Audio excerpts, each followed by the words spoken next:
पूर्ण संख्या है। जब इसको जोड़ देंगे दोनों को तो क्या आ जाएगा, 5 और 4 9। ये भी एक क्या है, संख्या रेखा पर देखेंगे तो यह भी एक पूर्ण संख्या है।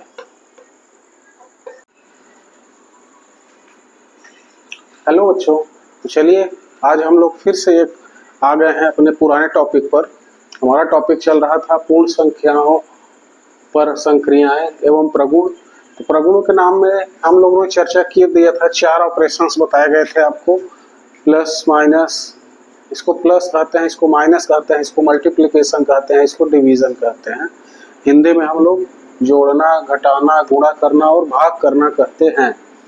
तो चलिए आज हम लोग जोड़ पर चर्चा करेंगे और इन चारों प्रगुणों पे, संवरक प्रगुण पे चर्चा करेंगे, क्रम विनिमय प्रगुण पे, सहचर्य प्रगुण पे और तत्समक अवयव पर चर्चा करेंगे। तो सबसे पहला काम हम लोग क्या करते हैं, योग पर संवरक प्रगुण पर चर्चा करेंगे। इसको मिटा दीजिए।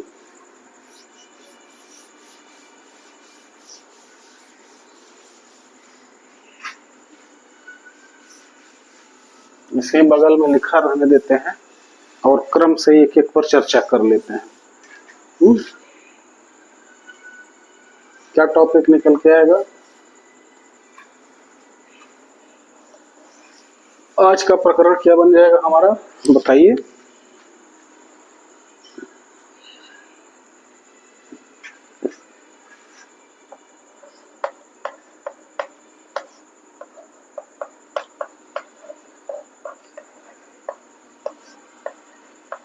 योग संक्रिया पर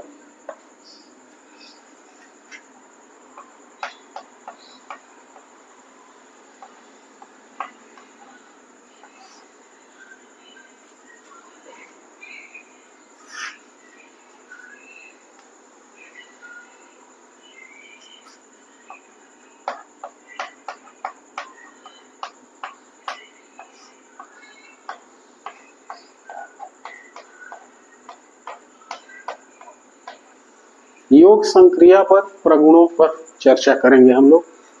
प्रगुणों के नाम क्या है, संवरक प्रगुण। तो सबसे पहले हम लोग किस पर चर्चा करने वाले हैं, योग का संवरक प्रगुण। क्या हो जाएगी हेडिंग, ध्यान दीजिए। पहली हेडिंग निकल के आएगी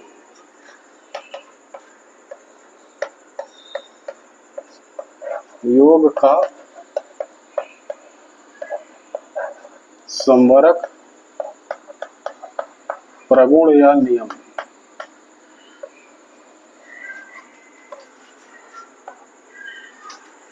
ध्यान दीजिए, इसमें कुछ नहीं करना है, सीधे से एक लाइन में बात करनी है। वो बात यह है कि जैसे हमने पिछली कक्षा में बताया था आपको कि एक टोकरी में आम रखा है। मान लीजिए ए में आम है,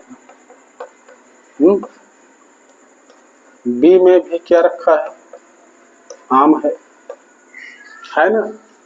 अब इन दोनों को मिला दिए, दोनों को एक बड़ी टोकरी में रख दी, तो जो ये होगा तब भी ये क्या रहेगा, आम ही रहेगा।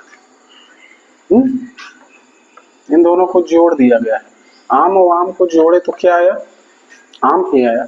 इसी तरीके से योग का संवरक प्रगुण होता है। हाँ, इसमें क्या है, अगर एक पूर्ण संख्या है,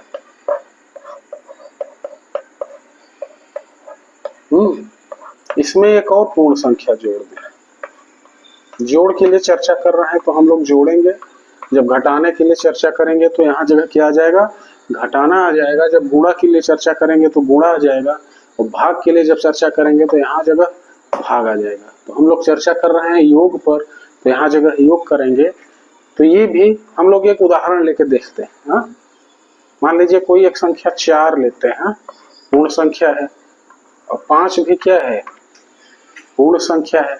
जब इसको जोड़ देंगे दोनों को तो क्या आ जाएगा, 5 और 4 9।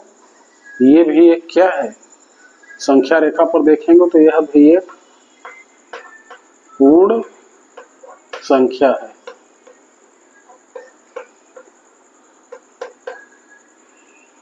इसी तरीके से 11 ले लीजिए, 15 ले लीजिए, जोड़िए, कितना आ रहा है? 5 1 6 26 है ना पूर्ण संख्या। तो क्या रिजल्ट निकल के आया? यदि हम दो पूर्ण संख्याओं को जोड़ते हैं, अभी हम 6 में हैं तो केवल 2 बोलेंगे, आगे के लिए पढ़ेंगे तो 2 या 2 से अधिक भी हो सकते हैं, सबके लिए रिजल्ट सेम आएगा। अभी कक्षा 6 के संदर्भ में बताया जा रहा है, इसलिए जब हम दो पूर्ण संख्याओं को जोड़ते हैं तो योगफल भी एक पूर्ण संख्या आता है या आती है, तो इसी को हम लोग पूर्ण संख्याओं के लिए योग का समवरक प्रगुण कहते हैं।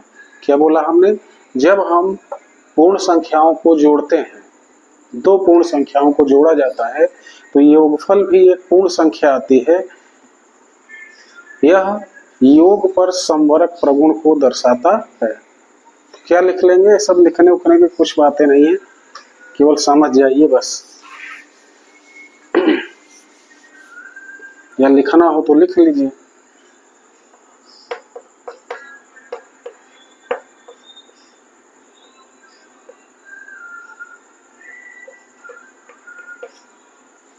जब हम, क्या निकल के आएगा?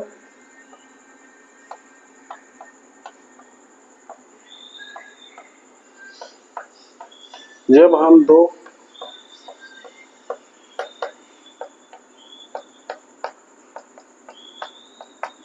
संख्याओं को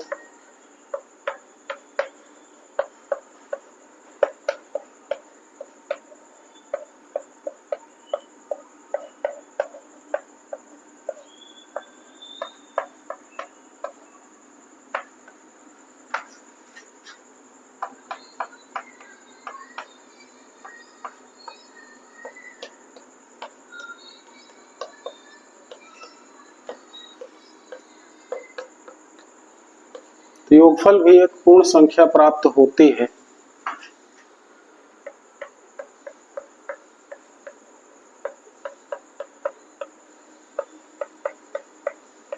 इसी को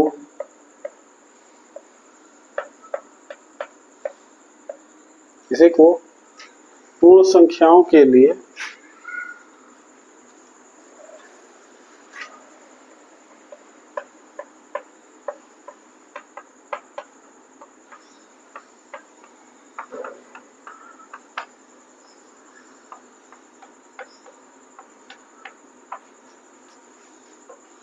संख्याओं के लिए योग का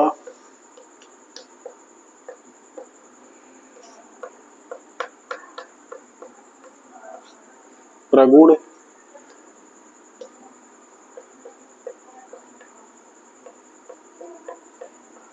कहते हैं। उदाहरण, ये उदाहरण है।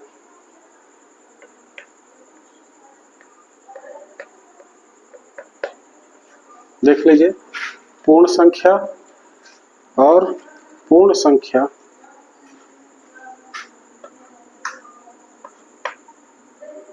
है ना,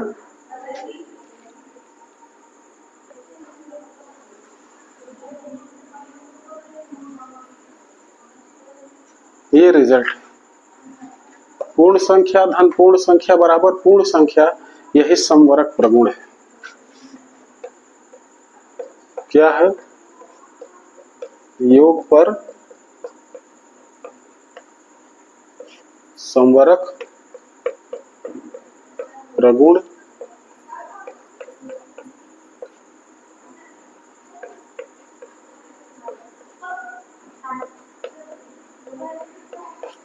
होता है।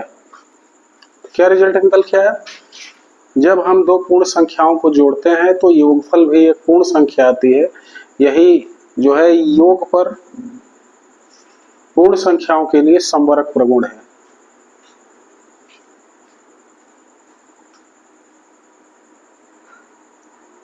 चलिए हम लोग, दूसरा हमारा प्रगुण है क्रम विनिमेय प्रगुण।